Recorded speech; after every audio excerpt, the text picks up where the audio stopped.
الحمد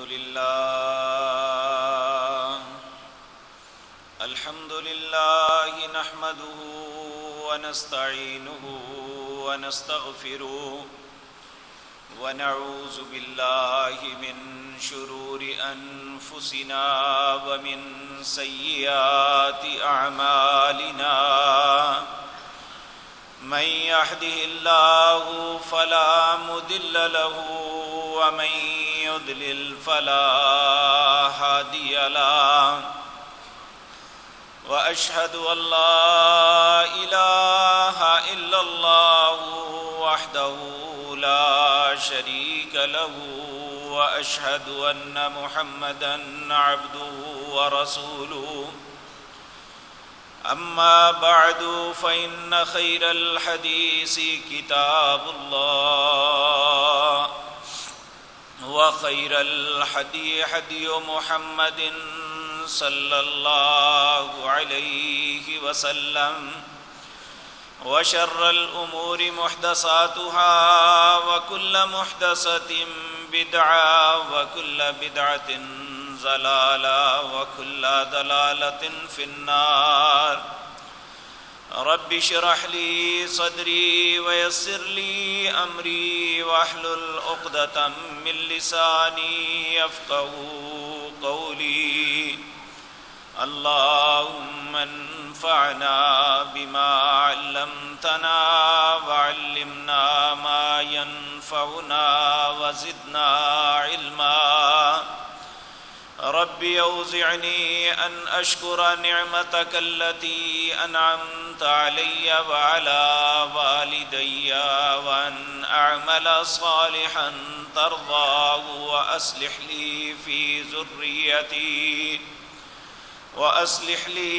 ذريتي إني تبت إليك وإني من المسلمين أعوذ بالله السميع العليم من الشيطان الرجيم بسم الله الرحمن الرحيم وإذ ابتلى إبراهيم ربه بكلمات فأتمهن قال إني جاعلك للناس إماما قال ومن ذريتي قال لا ينال عهد الظالمين.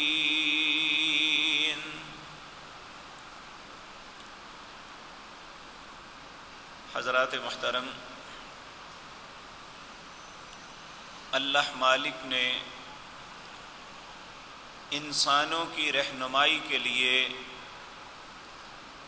جب سے انسان کو دنیا میں بسایا اس وقت سے لے کر قیامت تک 1,24,000 انبیاء کو مبعوث فرمایا،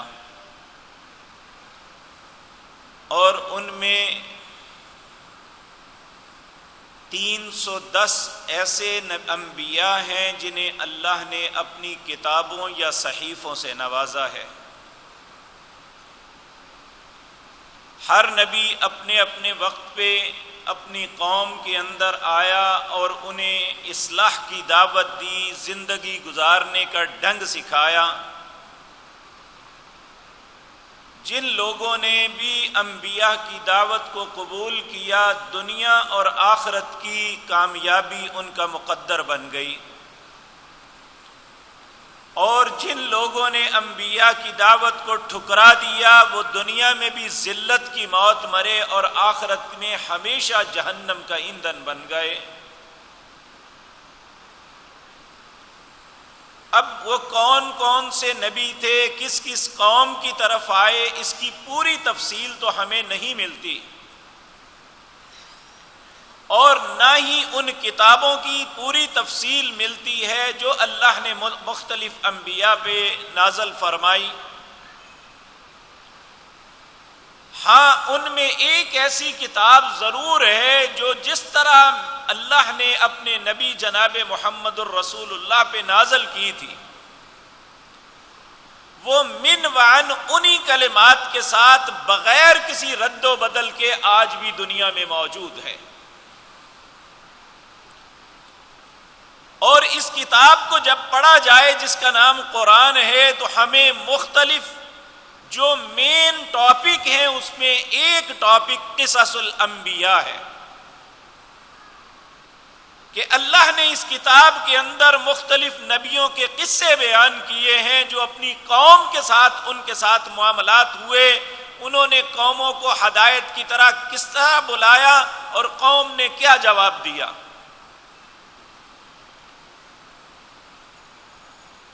اور یہ بات ذہن میں رکھیں کہ قرآن عزیز نے صرف 25 ایسے نام لیے ہیں 1,24,000 میں سے جن کا نام لے کے تذکرہ کیا ہے اور ان کے قصے بیان کیے،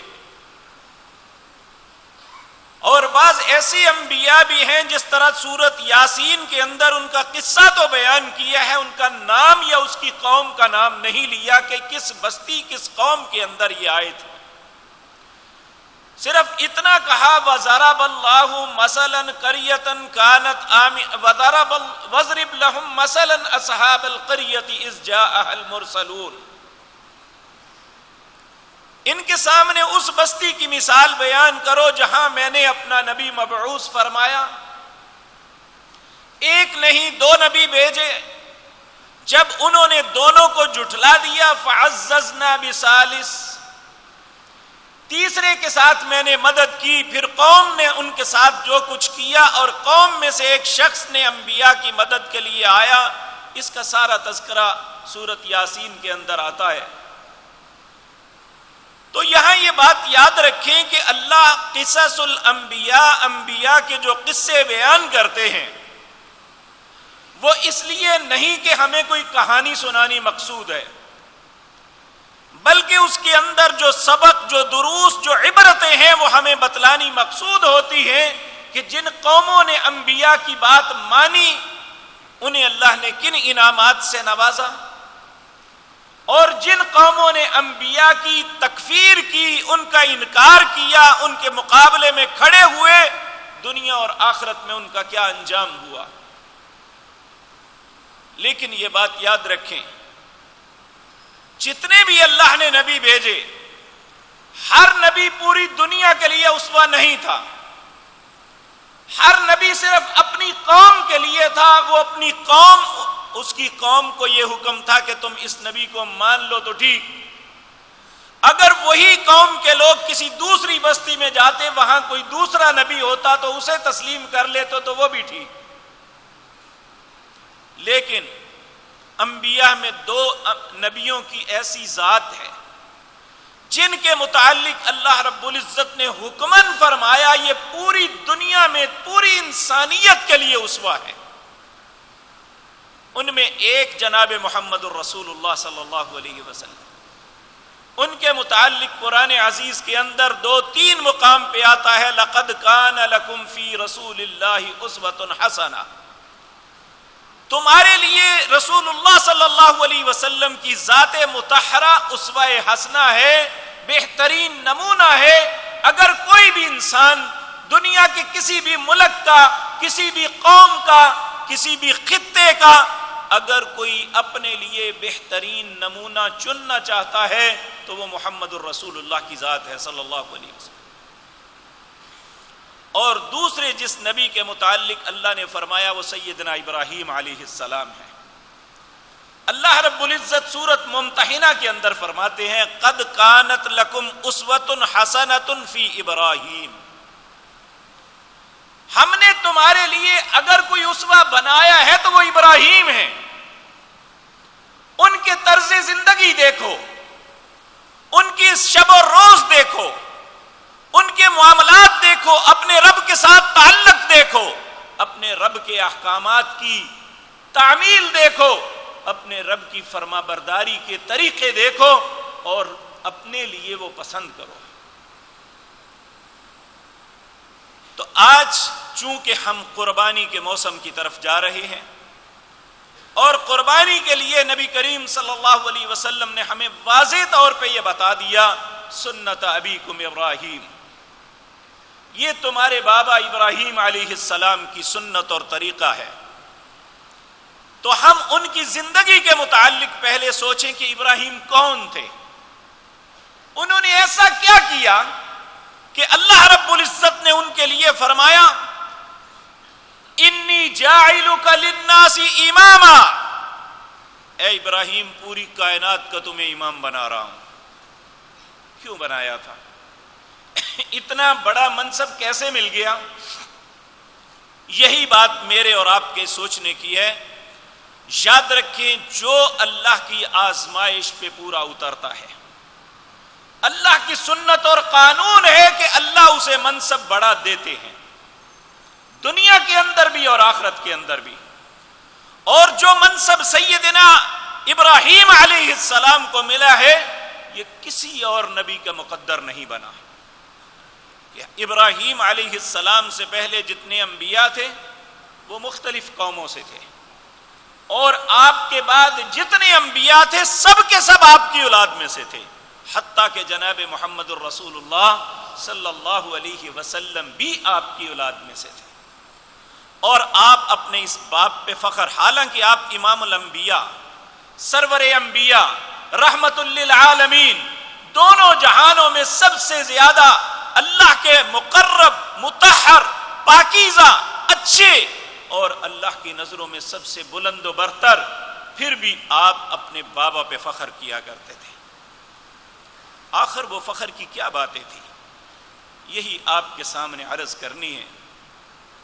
حضرت ابراہیم علیہ السلام کے متعلق اللہ نے کہا وَلَقَدْ آتَيْنَا إِبْرَاهِيمَ رُشْدَهُ مِنْ قَبْلِ، ہم نے ابراہیم کی فطرت کے اندر ہدایت رکھی تھی، چاہے آپ کا بچپن تھا یا جوانی تھی، میں نے ان کی ہدایت کی طرف رہنمائی۔ وَلَقَدْ آتَيْنَا إِبْرَاهِيمَ رُشْدَهُ، میں نے ابراہیم کو ہدایت عطا فرمائی تھی۔ اور یہ ہدایت دینے کے بعد پھر آزمایا کہ اس ہدایت پہ پورا اترتے ہیں یا نہیں۔ تو اللہ رب العزت کہتے ہیں وَإِذِ ابْتَلَىٰ إِبْرَاهِيمَ رَبُّهُ بِكَلِمَاتٍ، یہ بظاہر دو لفظ ہیں، لیکن جب ہم اس پہ غور کرتے چلے جائیں گے، قرآن کو پڑھتے چلے جائیں گے تو ہمیں احساس ہوگا کہ زندگی کی ایک بھی رات یا ایک بھی دن ایسا نہیں تھا جب ابراہیم کو ایک نئے امتحان میں نہ ڈالا گیا ہو۔ تو اللہ رب العزت کہ بظاہر اتنی سی بات کر دی وَإِذِ ابْتَلَىٰ إِبْرَاهِيمَ رَبُّهُ بِكَلِمَاتٍ، رب نے کچھ کلموں کے ساتھ آزمایا۔ حالانکہ اگر دیکھا جائے کہ دنیا کی سب سے سخت آزمائش جناب سیدنا ابراہیم علیہ السلام پر آئی تھی، اور اللہ پھر اس بات کا بھی اعلان فرماتے ہیں فَأَتَمَّهُنَّ، جس آزمائش میں مبتلا کیا وہ ساری آزمائشوں پہ پورے اترے، اور ہمارے لیے سبق دیا کہ وہ بھی میرے بندوں میں سے ایک بندے تھے، وہ بھی آدم کی اولاد میں سے تھے۔ جس طرح اللہ نے ہر انسان کو تخلیق کیا انہیں بھی ایسے ہی کیا، لیکن انہوں نے اللہ کی فرما برداری کی وہ مثالیں قائم کی کہ رہتی دنیا تک ان کے ہم پلہ کوئی نہیں بن سکتا، لیکن ہم ان کی نقل تو کر سکتے ہیں۔ اور ہمارے لیے قرآن میں بے شمار مقامات پر جو آپ کے اسوہ، آپ کا طریقہ بیان کیا گیا ہے وہ ہمارے لیے بہترین نمونہ ہے۔ سیدنا ابراہیم علیہ السلام، آپ آج جہاں عراق ہے، عراق کا ایک شہر ہے بائبل، اس کے قریب ایک قصبہ تھا جس کا نام اور تھا۔ یہ کنعانیوں کے یا کلدانیوں کے زیر تسلط تھا، وہاں اللہ نے آپ کو پیدا کیا۔ آپ کے باپ کا نام آزر تھا جو قرآن میں لکھا ہوا ہے، لیکن بعض مفسرین کہتے ہیں نہیں، ان کے باپ کا نام طارق تھا اور آزر اس کا جو ہے سیکنڈ نیم تھا، یہ اصل ان کا نام نہیں تھا۔ حالانکہ یہ ایک غلط فہمی ہے۔ قرآن میں واضح طور پہ ابراہیم علیہ السلام نے کے متعلق فرمایا کہ ابراہیم کا باپ آزر تھا، اور یہ نہ صرف ایک بت پرست تھا بلکہ یہ بت تراشنے والا خود تھا، کاریگر تھا بت تراشنے کا۔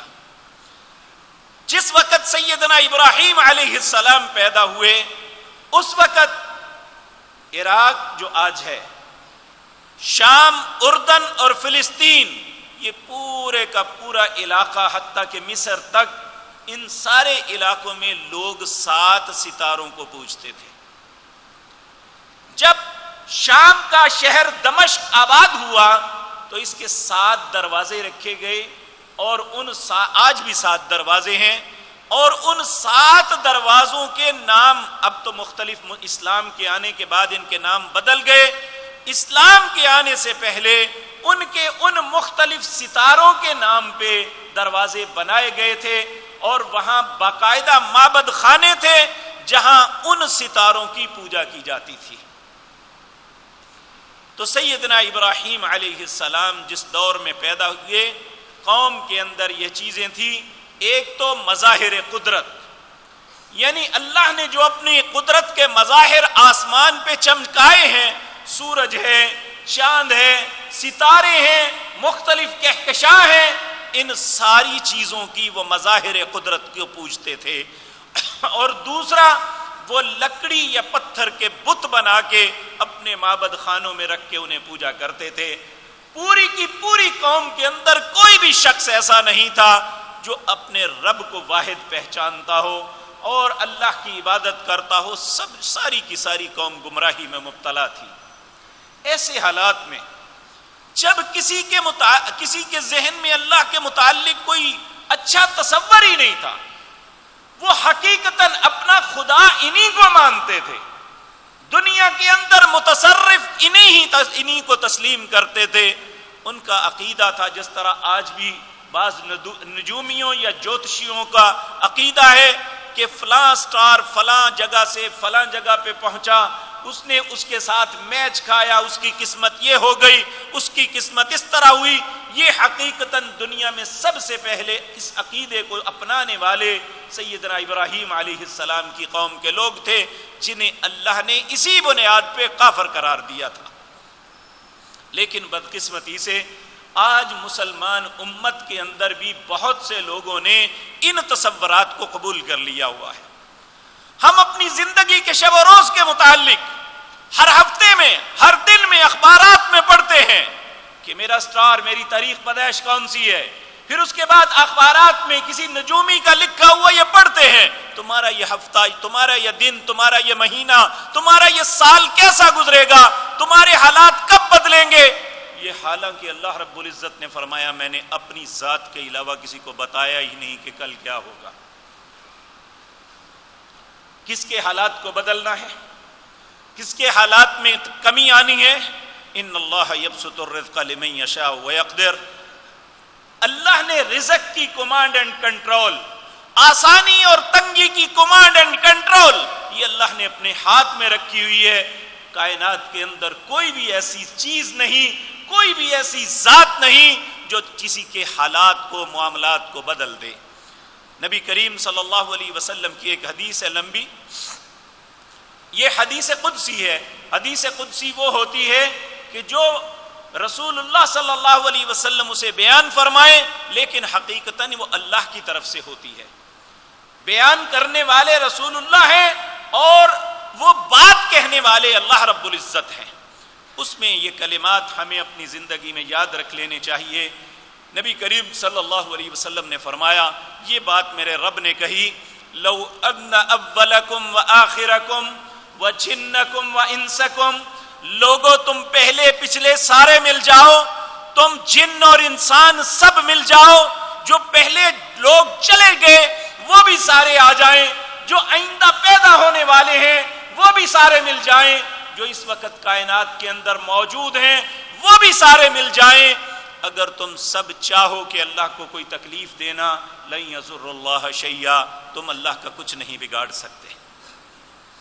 اس کے مقابلے میں تم سب کے سب مل جاؤ، اگر اللہ تمہیں تکلیف دینا چاہے تو اللہ کی تکلیف کو روک نہیں سکتے۔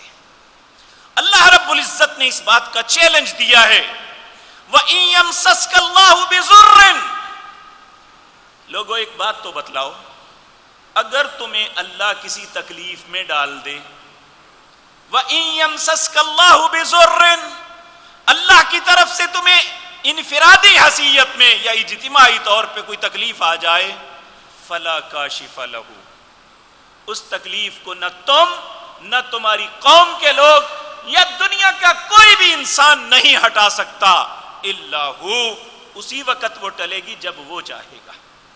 وَإِن يَمْسَسْكَ اللَّهُ بِضُرٍّ فَلَا كَاشِفَ لَهُ إِلَّا هُوَ وَإِن يُرِدْكَ بِخَيْرٍ فَلَا رَادَّ لِفَضْلِهِ، اگر اللہ تمہارے ساتھ بھلائی کرنا چاہے، پوری دنیا اس بھلائی کو روکنا چاہے کہ اس کو نہیں ملنی چاہیے، اللہ کہتا ہے میں دیکھوں گا کون روک کے دکھاتا ہے۔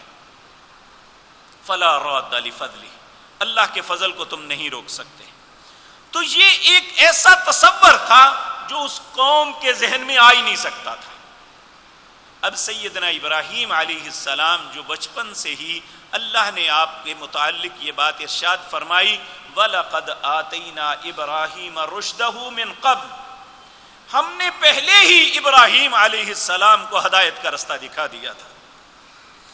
ابھی نبوت ملی تھی یا نہیں، اس بات کا قرآن نے تذکرہ تو نہیں کیا، لیکن سیدنا ابراہیم علیہ السلام نے سب سے پہلے دعوت توحید جو دی تھی، سب سے پہلی جس آزمائش سے گزارا گیا تھا، وہ آپ کے باپ کے ساتھ مکالمہ تھا، جو اللہ رب العزت نے سورت مریم کے اندر 16واں پارہ سورت مریم اس کی آیت نمبر 41 اس میں اللہ نے تذکرہ کیا ہے، اور اپنے نبی جناب محمد الرسول اللہ صلی اللہ علیہ وسلم کو کہا وَاذْكُرْ فِي الْكِتَابِ إِبْرَاهِيمَ، اے میرے نبی جناب محمد الرسول اللہ صلی اللہ علیہ وسلم ذکر کرو، وَاذْكُرْ فِي الْكِتَابِ، اپنی کتاب کے اندر، ابراہیم کا، إِنَّهُ كَانَ صِدِّيقًا نَبِيًّا، ابراہیم میرا بڑا سچا نبی تھا۔ اس میں کوئی شک نہیں، کیا اس کا مطلب یہ لے لیں کہ کوئی ایسا بھی نبی تھا جو سچا نہ ہو؟ نہیں میرے عزیز بھائیوں، سارے کے سارے نبی سچے ہوتے ہیں۔ اللہ رب العزت نے انبیاء کے متعلق فرمایا ما کان لنبی ان یغل، میرا کوئی بھی نبی بد دیانت نہیں ہے، سب دیانت، امانت، صداقت، یہ انبیاء کا ماٹو ہے۔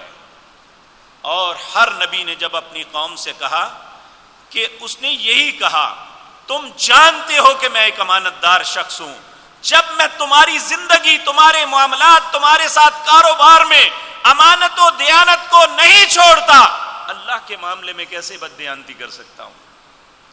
لیکن بعض انبیاء ہوتے ہیں جن کی اسپیشلائزیشن ہوتی ہے، یعنی ان کی ایک خصوصیت ہوتی ہے۔ اللہ نے ابراہیم علیہ السلام کی یہ خصوصیت بیان کی کہ حالات کچھ بھی ہوئے، کیسا بھی معاملہ ہوا، ابراہیم نے ہمیشہ سچ بولا ہے۔ کہا انہو کان صدیقا نبیا، میرے نبی ابراہیم بڑے ہی سچے تھے۔ اب ان کا مکالمہ جو اپنے بابا کے ساتھ ہوا، اب آپ وہ دیکھیں، سب سے پہلے دعوت اگر دی تو اپنے باپ کو دی، جس طرح کہ نبی کریم صلی اللہ علیہ وسلم آپ کو جب نبوت ملی، آپ نے سب سے پہلے دعوت اپنی زوجہ، آپ کے زیر کفالت میں سیدنا علی، یعنی جس سیدنا علی کے بابا ابو طالب نے آپ کی کفالت کی تھی، جب وہ فوت ہو گئے تو سیدنا علی نبی کریم کی کفالت میں آ گئے۔ آپ نے یہ احسان کا بھی بدلہ چکا دیا تھا جو ابو طالب نے آپ پہ کیے تھے۔ حضرت علی رضی اللہ تعالی عنہ نبی کریم کی کفالت میں رہے۔ جو آپ کے زیر کفالت میں بیٹا بچہ تھا یعنی سیدنا علی، آپ کا جو غلام تھا حضرت زید بن حارثہ رضی اللہ تعالی عنہ، اور آپ کے دوست سیدنا ابو بکر رضی اللہ تعالی عنہ، آپ نے سب سے پہلے جو دعوت دی ان لوگوں کو پیش کی جو آپ کے سب سے قریب لوگ تھے۔ اسی طرح بیٹے کے لیے سب سے قریب باپ ہوتا ہے۔ نبی کریم کا باپ آپ کے دنیا میں تشریف لانے سے پہلے ہی فوت ہو گئے۔ آپ کی ماں جب آپ بہت چھوٹے معصوم تھے، چند سال کے تھے کہ آپ کی ماما بھی دنیا سے تشریف لے گئی، آپ کے دادا بھی چلے گئے، تو اب یہی لوگ تھے جو رشتے میں سب سے زیادہ قریب تھے۔ اسی طرح اس وقت سیدنا ابراہیم کے رشتے میں سب سے زیادہ قریب ان کے بابا تھے، تو سب سے پہلے بابا کو دعوت دی، کہا اذ قال لأبیہ یا ابت لم تعبد، اے بابا مجھے ایک بات بتاؤ، یعنی بڑے اچھے ماحول میں بیٹھ کے بات کر رہے ہیں. اذ قال لأبیہ، جب کہا ابراہیم علیہ السلام نے اپنے بابا سے یا ابتی، اے میرے بابا جان ایک بات مجھے بتاؤ، لم تعبدو، یہ ان کی کیوں عبادت کرتے ہو؟ ما لا يسمع ولا يبصر، نہ یہ سن سکتے ہیں نہ دیکھ سکتے ہیں، ولا يغني عنك شيئا، نہ یہ آپ کا کوئی فائدہ نقصان کر سکتے ہیں، کیوں کرتے ہیں آپ ان کی عبادت؟ اب اس میں نہ تو کوئی توہین آمیز لفظ تھا، بلکہ بڑے ہی پیار سے اذ قال لأبی، عربی زبان میں یا ابتی کہتے ہیں یا اے میرے پیارے ابا جان. جب یہ لفظ بولا جاتا ہے نا یا ابتی، اسی طرح ایک لفظ ہے یا بنیا، اے میرے پیارے بیٹے. جب باپ شفقت سے بیٹے کو بلاتا ہے تو عربی میں کہتا ہے یا بنیا، اے میرے پیارے بیٹے. جب کوئی بیٹا باپ کو پیار سے بلاتا ہے تو کہتا ہے یا ابتی، اے میرے پیارے ابا جان. تو انہوں نے بھی کہا اذ قال لأبیہ یا ابتی، اے میرے پیارے ابا جان لم تعبدو، کیوں عبادت کرتے ہیں آپ ایسی چیزوں کی ما لا يسمع ولا يبصر، جو نہ دیکھ سکتے ہیں نہ سن سکتے ہیں، ولا يغني عنك شيئا، نہ آپ کا کچھ سنوار سکتے ہیں نہ بگاڑ سکتے ہیں. لم تعبدو، کیوں عبادت کرتے ہیں آپ؟ اب اس کا جواب کوئی نہیں تھا. پھر کہنے لگے یا ابتی، اے میرے پیارے ابا، انی قد جاءنی من العلم ما لم یاتک، میرے پاس اللہ کی طرف سے ایک ایسا علم ہے جو آپ کے پاس نہیں ہے. یعنی آپ کے کانسیپٹ جو ہے عبادت کے متعلق وہ درست نہیں ہے. جو اللہ نے مجھے علم دیا ہے وہ آپ کے پاس نہیں ہے. اس لیے میں آپ کا بیٹا، آپ کا فرما بردار، آپ سے محبت کرنے والا آپ کو یہ تصور دیتا ہوں کہ جو بات اللہ نے مجھے دی ہے وہ آپ کے پاس نہیں ہے. یا ابتی، اے میرے ابا جان، انی قد جاءنی من العلم، مجھے ایک ایسا علم ملا ہے ما لم یاتک، جو آپ کے پاس نہیں ہے. اس لیے میری آپ سے التجا ہے، فاتبعنی، آپ میری بات کو تسلیم فرما لے. اب یہ بھی ایک معقول بات تھی. یا تو یہ ہے کہ جن کی تم عبادت کر رہے ہو اس کی کوئی دلیل دو کہ یہ سنتے ہیں، بولتے ہیں، آپ کا فائدہ یا نقصان کر سکتے ہیں. اگر نہیں تو پھر میری بات تسلیم کریں. انی قد جاءنی من العلم ما لم یاتک، جو علم اللہ نے مجھے عطا کیا ہے وہ آپ کے پاس نہیں ہے. اس لیے فاتبعنی، اے میرے بابا میری بات کو تسلیم فرما لیں. اہدک صراطا سویا، میں آپ کو یقین دلاتا ہوں یہ سیدھا رستہ اور ہدایت والا رستہ یہی ہے کہ ہم ان سب کو چھوڑ کے ایک اللہ کی عبادت کریں. پھر کہنے لگے یا ابتی، اے میرے پیارے ابا، لا تعبد الشیطان، یہ اللہ کے علاوہ کسی اور کو کچھ سمجھ لینا، ان کو اپنے معاملات میں متصرف سمجھنا، یہ حقیقتاً اس کی نہیں، شیطان کی عبادت ہے. کہا یا ابتی لا تعبد الشیطان، اے میرے بابا شیطان کی عبادت نہ کریں. ان الشیطان کان للرحمن عصیا، شیطان تو رحمان کا نافرمان ہے. ہم اس کی بات کیوں مانیں؟ جو رحمان جس نے ہمیں پیدا کیا ہے، جو ہمیں رزق دیتا ہے، جس کی زمین پہ رہتے ہیں، جو ہماری زندگی کے ہر معاملے میں ہماری حفاظت فرماتا ہے، اس کو چھوڑ کے ہم شیطان کی بات کیوں مانیں؟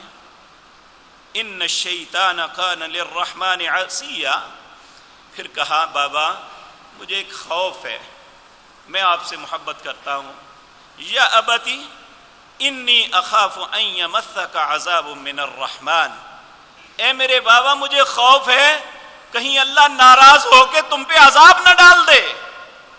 اب دیکھیں جس اللہ نے پیدا کیا ہے، جس اللہ کی زمین پہ رہتے ہیں، جس کا دیا ہوا رزق کھاتے ہیں، اگر اس کی بات کو تسلیم نہیں کریں گے، اسے اپنا معبود تصور نہیں کریں گے، اس کی عبادت نہیں کریں گے، بلکہ اس کے مقابلے میں ان کی عبادت کریں گے جو اللہ کے دشمن شیطان کہتا ہے، تو پھر یقینی بات ہے اللہ ناراض ہو جائیں گے۔ آپ دیکھیے نا، ہم ایک حکومت میں رہتے ہیں، ہم نے اگر یہاں رہنا ہے تو قانون کی پابندی کرنی پڑے گی۔ اگر ہم قانون کی پابندی کریں گے تو یہ حکومت ہمارا تحفظ کرے گی، اگر ہم قانون کے خلاف چلیں گے تو اس کا لازمی نتیجہ ہوگا حکومت ہمیں ہمارے خلاف بغاوت کا مقدمہ دائر کرے گی کہ اس نے بغاوت اور سرکشی کی ہے۔ اگر ایک دنیا کی حکومت کے اندر ہمیں رہنے کے لیے اس کے قوانین کی پابندی کرنا لازم ہے تو اللہ کی زمین پہ رہتے ہوئے اللہ کے قانون کی پابندی ہمارے لیے کوئی ضروری نہیں ہے۔ یہ بات سمجھائی سیدنا ابراہیم علیہ السلام نے۔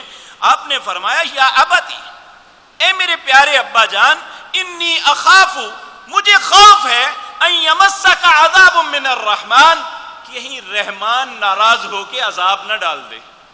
ہے وہ رحمان، لیکن جب انسان مسلسل اس کے قوانین کی خلاف ورزی کرتا ہے تو وہی رحمان رب جو ہے وہ غضبناک ہو جاتا ہے۔ اللہ رب العزت فرماتے ہیں، یاد رکھیں، وَالرَّحْمَتِ وَسِعَتْ كُلَّ شَيْءٍ، میری رحمت ہر چیز پہ وسیع ہے، لیکن کبھی غلط فہمی میں نہ رہنا۔ فَسَأَكْتُبُهَا لِلَّذِينَ يَتَّقُونَ، میں اپنی رحمت ان کے نام لکھتا ہوں، اپنی رحمت خاص کے سائے میں انہیں لیتا ہوں جس کے دل میں خوف خدا ہوتا ہے، اور جس کے دل میں اللہ کا خوف نہیں ہے وہ اللہ کی رحمت کا مستحق نہیں بنتا بلکہ اللہ کی غضب کا مستحق بنتا ہے۔ میرے عزیز بھائیوں، سورۃ زمر کے اندر اللہ رب العزت فرماتے ہیں، وَثِيقَ الَّذِينَ كَفَرُوا إِلَى جَهَنَّمَ زُمَرًا حَتَّى إِذَا جَاءُوهَا فُتِحَتْ أَبْوَابُهَا وَقَالَ لَهُمْ خَزَنَتُهَا أَلَمْ يَأْتِكُمْ رُسُلٌ مِّنكُمْ يَتْلُونَ عَلَيْكُمْ آيَاتِ رَبِّكُمْ وَيُنذِرُونَكُمْ لِقَاءَ يَوْمِكُمْ هَذَا قالوا بلى ولكن حقت كلمة العذاب على الكافرين قيل ادخلوا أبواب جهنم خالدين فيها فبئس مثوى المتكبرين۔ جب کچھ ایسے لوگوں کو جنہوں نے اپنی زندگی اللہ کی نافرمانی میں گزاری، انہیں سب کو اکٹھا کر کے جہنم کے دروازے پہ پہنچایا جائے گا کہ اب جہنم میں داخل کریں۔ وَثِيقَ الَّذِينَ كَفَرُوا إِلَى جَهَنَّمَ زُمَرًا حَتَّى إِذَا جَاءُوهَا فُتِحَتْ أَبْوَابُهَا، جب جہنم کا دروازہ ان کے لیے کھولا جائے گا، وَقَالَ لَهُمْ خَزَنَتُهَا، اس کا دروغہ ایک سوال کرے گا، أَلَمْ يَأْتِكُمْ نَذِيرٌ، کیا تمہارے پاس کوئی ڈرانے والا نہیں آیا تھا؟ کہیں گے قالوا بلا، کیوں نہیں آیا تو تھا، فکذبنا، ہم نے اس کی بات کو جھٹلا دیا، نہیں مانا، وقلنا ما نزل اللہ من شیء، اور ہم نے کہا تم پہ کچھ بھی نازل نہیں ہوا، اپنے پاس سے باتیں بناتے ہو۔ تو اللہ رب العزت فرماتے ہیں یہاں پہ کہ حتى إذا جاءوها فتحت أبوابها وقال لهم خزنتها ألم يأتكم نذير قالوا بلى قد جاءنا نذير فكذبنا وقلنا ما نزل الله من شيء إن أنتم إلا في ضلال كبير۔ ہم نے کہا تم بہت بڑے گمراہ ہو، اس وقت انہیں کہا، قیامت کے دن کہیں نہیں، وہ نہیں، ہم گمراہ تھے۔ تو اس لیے میرے عزیز بھائیوں، حضرت ابراہیم علیہ السلام نے اپنے بابا آزر کو یہ بات کہی، یا ابتی، اے پیارے ابا جان، انی اخاف ان یمسک، اے میرے بابا مجھے ڈر ہے کہیں رحمان کا عذاب آپ پہ نہ آ جائے، فتکون للشیطان ولیا، اور آپ کہیں شیطان کے ساتھی نہ بن جائیں، ان کے ساتھ نہ آ جائیں۔ اب یہ باتیں دیکھیں کتنی معقول اور ادب کے دائرے کے اندر سیدنا ابراہیم نے اپنے بابا سے کہی تھی۔ لیکن یاد رکھیں، جس کی سوچ غلط ہو جائے، جو حق کو پہچاننے سے انکار کر دے، دلائل کے باوجود اسے قبول نہیں کرتا، اللہ اس کے دل کو سخت بنا دیتے ہیں۔ قرآن عزیز کے اندر اللہ نے فرمایا کہ جب کوئی انسان ایسی کیفیت سے دوچار ہوتا ہے کہ اسے اپنے گناہ پہ، اپنی غلط رویوں پہ شرم آنے کے بجائے وہ ڈھیٹ بن کے اس پہ اڑ جاتا ہے تو وقالوا قلوبنا غلف یا بل طبع اللہ قلوبہم، اللہ ان کے دلوں کے اوپر غلاف ڈال دیتا ہے. یعنی ساری ہر دنیا کی بات سمجھتے ہیں، لیکن اگر انہیں نہیں کوئی بات سمجھ آتی تو وہ اللہ کی یا اس کے رسول کی بات نہیں سمجھ آتی. بالکل یہی پوزیشن سیدنا ابراہیم کے بابا کی بنی ہوئی تھی. جب اتنے پیار سے سمجھایا، ان ساری باتوں کے جواب میں کوئی دلیل نہیں تھی جو ان کے بابا آپ کو دے سکتے کہ یہ ریزن ہے، یہ وجہ ہے، اس لیے ہم یہ سب کچھ کرتے ہیں. اب دیکھیں دنیا میں کوئی بھی دانا انسان اگر وہ کوئی کام کرتا ہے تو اس کے پیچھے اس کی ایک ریزن ہوتی ہے، ایک وجہ ہوتی ہے کہ میرے پاس یہ دلیل ہے اس لیے میں یہ کام کر رہا ہوں اور میرا کام درست ہے. تو اگر سیدنا ابراہیم کے باپ کے پاس معقول ریزن ہوتی تو وہ ضرور بیان کرتے، لیکن سیدنا ابراہیم کے دلائل کے مقابلے میں ان کے پاس کوئی اس کا جواب نہیں تھا. تو جب جواب نہ ہو تو پھر لڑائی شروع ہو جاتی ہے. آج بھی اگر کسی کے پاس دلیل نہ ہو تو یا وہ گالیاں بکنا شروع کر دیتا ہے یا وہ دوسرے کے خلاف انگیخت کر کے لوگوں کے جذبات کو ابھار کے وہ اس کے خلاف کھڑا کر دیتا ہے. دیکھیں جی یہ منکر ہے، یہ مانتا نہیں، ایسے نہیں کرتا. یہ طرز عمل ہمیشہ سے رہا ہے کہ جو حق کو قبول نہیں کرتا وہ لڑتا ہے. تو میرے عزیز بھائیو، یہاں جب سیدنا ابراہیم نے یہ سارے دلائل دیے، اب باپ کیا بولتا ہے؟ کہتا ہے قال اراغب انت عن آلہتی یا ابراہیم لئن لم تنتہ لارجمنک واہجرنی ملیا. اے ابراہیم، جو میرے الہ ہیں ان سے منہ اعراض کر، الگ ہو جا، خبردار میرے الہوں کو کوئی بات کی. لئن لم تنتہ لارجمنک، یاد رکھ اگر دوبارہ تم نے ایسی بات کی تو میں تمہیں پتھر مار مار کے مار دوں گا. واہجرنی ملیا، یا تمہیں یہاں سے نکلنے پہ مجبور کر دوں گا، تم میرے پاس نہیں رہ سکتے. اب آپ دیکھیں کہ معقول بات تو یہ تھی کہ بیٹے نے باپ سے اتنے پیار کے ساتھ بات کی اور یہ دلائل دیے کہ میں کیوں یہ بات کہتا ہوں، تو اس کے مقابلے میں باپ کے پاس کوئی دلیل نہیں تھی. وہ کہنے لگا میں تمہیں مار دوں گا پتھر مار مار کے، چھوڑ دے، ان باتوں کی طرف نہ آ، میں اس بات میں بحث نہیں کرنا چاہتا. حالانکہ کوئی انسان بڑا ہے چھوٹا، آپ انبیاء کی زندگی دیکھیں کہ جب بھی کسی انسان نے جیسا بھی رویہ اختیار کیا، انبیاء نے ہمیشہ دلائل کے ساتھ جواب دیا ہے. حتیٰ کہ ایک مرتبہ نبی کریم صلی اللہ علیہ وسلم مدینے کے اندر، اس وقت آپ ایک سربراہ مملکت تھے. ایک اعرابی گاؤں کا بندہ آیا. یہ گاؤں کے لوگ زیادہ ہی سادے ہوتے ہیں، بعض اوقات کوئی ایسی حرکت کرتے ہیں جو بڑی ناگوار گزرتی ہے.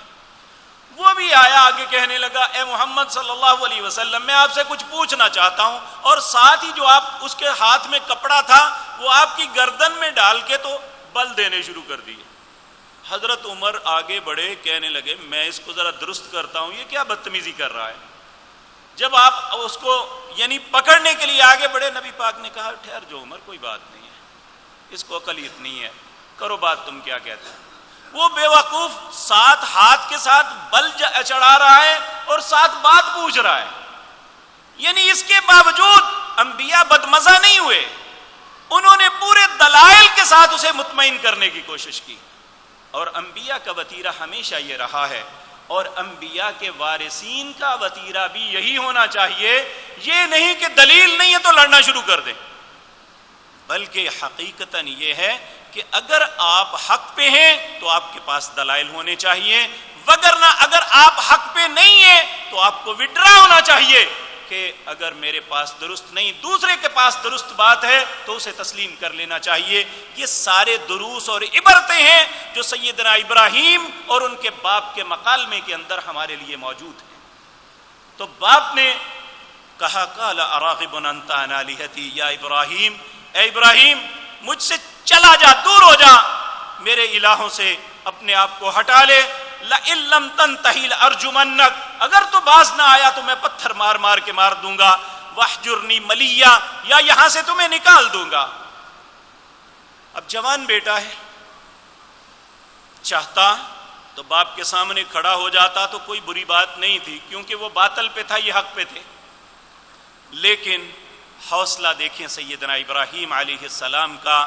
کہنے لگے قال سلام علیک. اچھا پھر بابا سلام علیکم. سأستغفر لك ربی، میں ان قریب اپنے رب سے تیرے لیے معافی کی درخواست کروں گا. انہ کان بی حفیہ، میرا رب مجھ پہ بڑا ہی مہربان ہے، بڑا نرم ہے مجھ پہ، میرے ساتھ ان کا تعلق بہت اچھا ہے. سأستغفر لك ربی، ان قریب میں تیرے لیے اپنے رب سے دعا مانگوں گا. وَأَعْتَزِلُكُمْ وَمَا تَدْعُونَ مِن دُونِ اللَّهِ. لیکن ایک بات بابا یاد رکھنا، اب میں الگ ہو رہا ہوں، جن کو تم پکارتے ہو میں انہیں کبھی نہیں پکار سکتا. میں اللہ کو چھوڑ کے کسی اور کے پیچھے نہیں جا سکتا. آپ کے ساتھ یہ کمپرومائز ہو سکتا ہے کہ میں آپ کے ساتھ رہوں، لیکن اگر آپ یہ کہیں کہ میں آپ کی بات کو تسلیم کر لوں اللہ کے مقابلے میں، تو یہ نہیں ہو سکتا.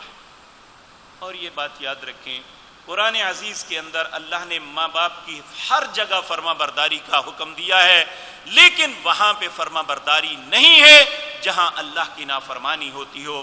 نبی کریم صلی اللہ علیہ وسلم نے فرمایا لا طاعت المخلوق معصیت الخالق. جس بات میں اللہ کی نافرمانی ہوتی ہو، مخلوق میں کتنا ہی مقدس رشتہ کیوں نہ ہو، پھر مخلوق کی بات ماننا جائز نہیں ہے. اور اسپیشلی حضرت لقمان کے متعلق جب انہوں نے اپنے بیٹے کو نصیحتیں فرمائی، اس میں ایک بات یہ بھی تھی کہ اے پیارے بیٹے، اگر تجھے شرک کے علاوہ کسی چیز کا بھی حکم والدین دیں تو اس کو قبول کرنا ہے، اگر وہ شرک کے لیے کہے تو پھر نہیں. تو ابراہیم علیہ السلام نے بھی یہاں یہ بات واضح طور پہ کہی، قال سلام علیک. اچھا بابا سلام علیکم. سأستغفر لك ربی انہ کان بی حفیہ. اے میرے بابا، میں تیرے لیے اپنے رب سے استغفار کروں گا. لیکن یہ یاد رکھیں، یہ بھی ایک حسرت بن کے آپ کے پاس رہ گئی. جب بھی باپ کا ذہن میں آتا اور اس کا کردار ذہن میں آتا، پھر بیٹے کی حیثیت سے آپ ہمیشہ اپنے بابا کے لیے دعا مانگتے تھے. اور بالآخر اللہ نے منع کر دیا، کہنے لگے مجھ سے دعا نہ مانگا کرو. ما کان لنبی والذین آمنوا ان یستغفروا للمشرکین ولو کانوا اولی قربی. اب یہ اس سے بڑی آزمائش تھی. دیکھیں کچھ بھی ہو، باپ کیسا بھی ہو، اولاد کے لیے تو باپ ہے. تو اللہ نے جب اپنے مقابلے میں سیدنا ابراہیم کو کہا اے ابراہیم ٹھیک ہے تو نے وعدہ کیا ہے، لیکن یاد رکھ میرا حکم یہ ہے ما کان لنبی والذین آمنوا ان یستغفروا للمشرکین. کسی نبی یا ایماندار کے لیے لائق نہیں ہے کہ وہ کسی مشرک کے لیے مغفرت کی دعا بھی مانگے، چاہے اس کا کتنا ہی قریبی کیوں نہیں ہے. اور پھر خود ہی سیدنا ابراہیم کی صفائی دیتے ہیں اللہ، کہتے ہیں وما کان استغفار ابراہیم لابیہ الا عن موعدۃ وعدہا ایاہ. ابراہیم کا اپنے رب سے اپنے باپ کے متعلق استغفار کرنا یہ تو ایک وعدے کے سبب تھا، اس نے اپنے باپ سے وعدہ کیا تھا. فلما تبین لہ انہ عدو للہ، جب انہیں پتا چل گیا یہ اللہ کا دشمن ہے، تبرأ منہ، میں نے کہہ دیا، انہوں نے اس بات سے انکار کر دیا، بریت کا اظہار کر دیا کہ میرے رب کا حکم ہے، اب میں یہ استغفار نہیں کروں گا. اور پھر سیدنا ابراہیم نے نہ کیا. یہ دوسری بڑی زندگی کی آزمائش تھی. پہلی باپ کے ساتھ کلیش، اور دوسرا اس بات سے بھی منع کر دیا کہ بابا کے لیے دعا بھی نہیں کر سکتے. اب تیسرا کلیش بادشاہ کے ساتھ، چوتھا قوم کے ساتھ. یہ ساری زندگی کی آزمائشیں ہیں. اللہ نے زندگی اور توفیق دی تو انشاءاللہ آئندہ مجلس میں عرض کروں گا. اقول قولی ھذا واستغفر اللہ. ان الحمد للہ نحمده ونستعینه ونستغفره ونعوذ باللہ من شرور انفسنا ومن سیئات اعمالنا. من يهده الله فلا مضل له ومن يضلل فلا هادي له واشهد ان لا اله الا الله وحده لا شريك له واشهد ان محمدا عبده ورسوله. اللہ اللهم صل على محمد وعلى آل محمد كما صليت على إبراهيم وعلى آل إبراهيم إنك حميد مجيد اللهم بارك على محمد وعلى آل محمد كما باركت على إبراهيم وعلى آل إبراهيم إنك حميد مجيد۔ یہ ایک بھائی نے آپ سے التماس کی ہے کہ ان کی والدہ بیمار ہیں، انہوں نے آپ سے عرض کی ہے کہ اللہ رب العزت سے دعا کریں اللہ انہیں صحت کاملہ عاجلہ عطا فرمائے۔ یہ ایک بھائی نے کہا ہے کہ میری والدہ کا انتقال ہو گیا ہے، اللہ ان کی مغفرت فرمائے۔ یہ ایک بہن نے آپ سے التماس کی ہے کہ میری 3 بیٹیاں ہیں، دعا کرے اللہ نیک اور صالح بیٹا عطا فرمائے، آمین یا رب العالمین۔ اے اللہ جن کو اولاد سے محروم رکھا ہے، اے اللہ نیک اور صالح اولاد سے نواز، اے اللہ جنہیں بیٹیاں عطا کی ہیں انہیں نیک اور صالح بیٹے عطا فرما۔ ایک بہن نے یہ رکا لکھا ہے کہ میرے خامن نے نیا کاروبار شروع کیا ہے، اللہ رب العزت ہر مسلمان جو کسی بھی کاروبار سے منسلک ہے یا کسی بھی ملازمت سے، اللہ ہر مسلمان کے لیے اس کے رستے آسان فرما دے۔ اللہ رب العزت ہم سب کو رزق حلال نصیب فرمائے، ہم سب کو رزق حرام سے بچائے اور ہمارے لیے رزق حلال کافی کر دے۔ ایک بیٹے نے کہا ہے کہ نہم کلاس کے امتحانات کا رزلٹ آ رہا ہے، اے اللہ ہر امتحان میں ہمارے بچوں کو ہر سٹیپ میں کامیابیاں نصیب فرما، بلکہ دنیا اور آخرت کی کامیابیوں سے نواز۔ یہ ایک بھائی نے پوچھا ہے وضو کے دوران گردن کا مسح کرنا چاہیے یا نہیں؟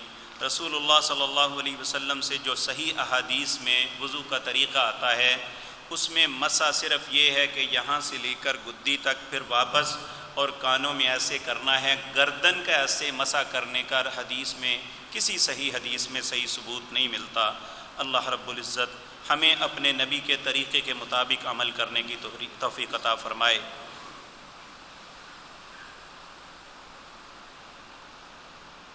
ایک بھائی نے سوال کیا سورۃ فیل کا ترجمہ پہلی آیت کیا آپ نے نہیں دیکھا ہم نے ہاتھیوں والوں کے ساتھ کیا کیا؟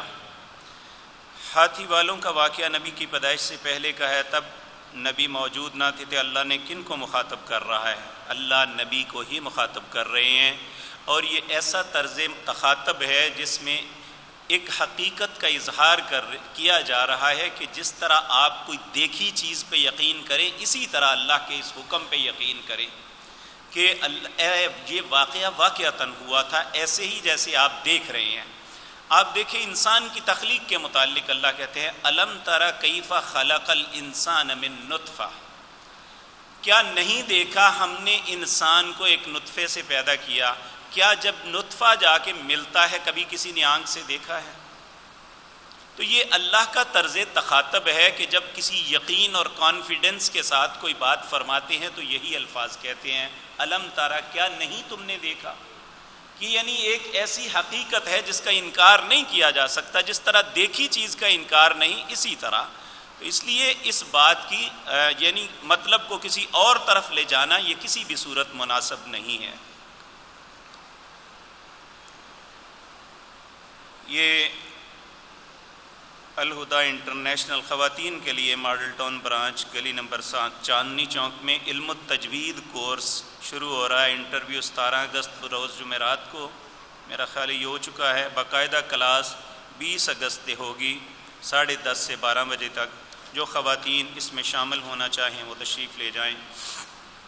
میرے عزیز بھائیوں، حجاج بڑی تیزی سے اللہ کے گھر کی طرف عزم کر رہے ہیں۔